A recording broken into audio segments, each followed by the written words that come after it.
Hey guys, Jacob here. In today's video, we're going to be talking about the Intelligent Annex Initiative Specialization Revamp. This was published on October 28th, 2021. This is a 5-minute read. I'm also going to be giving you guys my overall opinion on what I think about the pretty much changes to the specializations at the end of the video. To get right into it, we're going to hop right in so I don't waste all your guys' time. Agents, as previously communicated, we are back with new episodes of the Intelligent Annex Initiative. Today, we are kickstarting things off strong with a focus on how we are going to improve one of the key aspects of the game, specializations. While all details will be shared closer to launch, we wanted to give you a first sneak peek on how the team is going to continue to give you more choice in building your perfect agent. To introduce this content, we now leave the floor to Trick Dempsey, expert game designer. Specialization Revamp.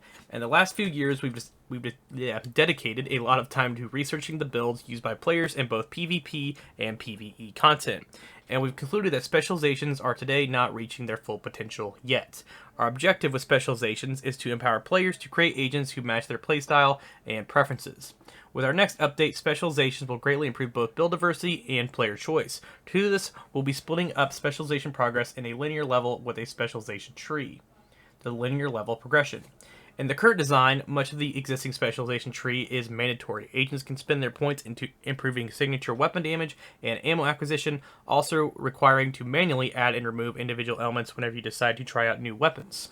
To fit better with our ambition to create a more bespoke experience for all specializations, these elements will be moving into a strictly linear level system. This is where you'll unlock your skill variants, specialization sidearms and upgrades, and signature weapon power. All of this is where the weapon power increase comes from. Perks will be moved once here they have been reviewed and tuned. Once you've unlocked these benefits, they will remain permanently on your character as long as they have that specialization active. This linear level progression will also reward you with specialization points to spend them on new specialization tree. The specialization tree. And this is a long paragraph, so bear with me, guys. Thanks to the addition of the linear progression system, we'll be entirely reviewing the specialization tree to provide stronger and focus on the customization and choice to the player.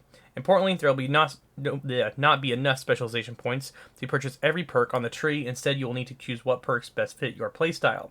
The specialization tree focuses on 3 elements: signature weapons, armor kits, and grenades. For grenades and armor kits, we want to provide alternate use for these consumables, which can trigger instantly in addition to their standard behavior. The trees permit agents to pick whether the armor kits and grenades have the alternate quick use and invest in additional specialization points to improve them.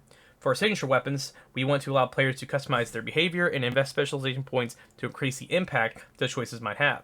This would be a meaningless addition without the ability to make named enemies vulnerable to signature weapon damage, so we're implementing the system to make that possible. Additionally, we want the whole specialization tree to be valid in all game modes. This means the reintroducing the signature weapons to PvP. We want all players to enjoy the benefit of these balancing efforts and improved experience. To avoid seeing signature weapons become the ultimate ambush tool, agents will be treated the same way as named enemies when it comes to signature weapon damage. This will require significant balancing and tuning, so we'll be watching builds and player performance closely. The power of choice. This is the next thing, which is while specializations and signature weapons are tied, this will be no longer true to their mods, skill variants, and sidearms anymore. By sufficiently leveling up a specialization, you will unlock these formerly specialization restricted specific items for use by other specializations. Want to use the Artificer Hive with motor turret while wielding the Survivalist D50? You will be able to do that. As you might guess, these changes, among other exciting improvements to come to our next new update, are quite a complex topic to handle, and we want to make them deliver the best experience for you all. In the meantime, good luck, good hunting, Trick Dempsey, expert game designer. And if you guys want to check this out, you guys will be able to do so. But overall, sorry I did mess up a few times in the reading there. It is a lot to read if you guys want to UCane yourselves. But to give you guys a quick rundown of exactly what's happening overall, the specialization tree, if you guys are not aware, especially if you haven't been around for, I guess, since the beginning. And for one, in PvP, if you've been here since the beginning, you are aware that you used to be able to use the grenade launcher, the technician launcher, and also the survivalist crossbow and the TAC-50. When PvP came out, if I remember correctly, around the time the flamethrower came out, is about the time they got rid of the PvP signature weapons. You were no longer able to use them in the DZ, that is. You can still use them in Conflict, but you cannot use them in the DZ. So now you'll be able to go in the DZ and use these in a new update, but obviously there's going to be ways that you're going to have to tweak them to affect players because they'll be treated the same way as named enemies. And right off the bat, I'm guessing the TAC-50 will not affect a huge heavy. If you upgrade it enough or make it work and hit weak point damage, I'm sure it can mop stuff instantly and absolutely rip through it.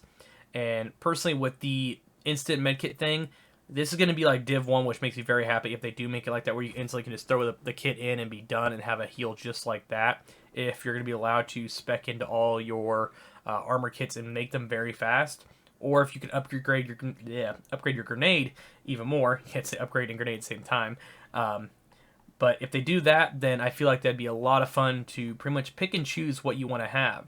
So essentially, instead of having separate trees for one thing, you now, by the looks of it, will have just a single tree that you'll be able to spec into certain things and pretty much pick and choose, by the looks of it, whatever you want, which is right here. I will read you guys as well. But this is the revamp. This is the linear progression, which I'm very excited to see.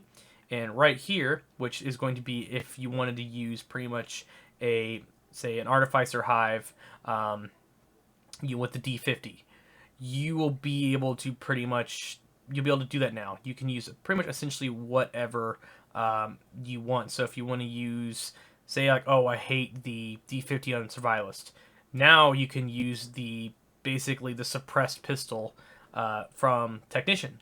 Or if you want to use the mortar turret on, say, Survivalist, you can do so. Or say you want to use the Artificer Hive on Sharpshooter, you now can do that.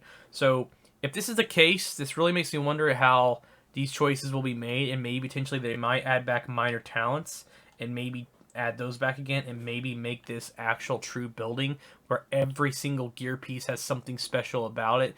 And personally, I think that'd be absolutely awesome, because it'd make build diversity completely different. And also, if you're going to be able to have these specializations like this, it will allow people to make some pretty cool combos and absolutely go nuts with this.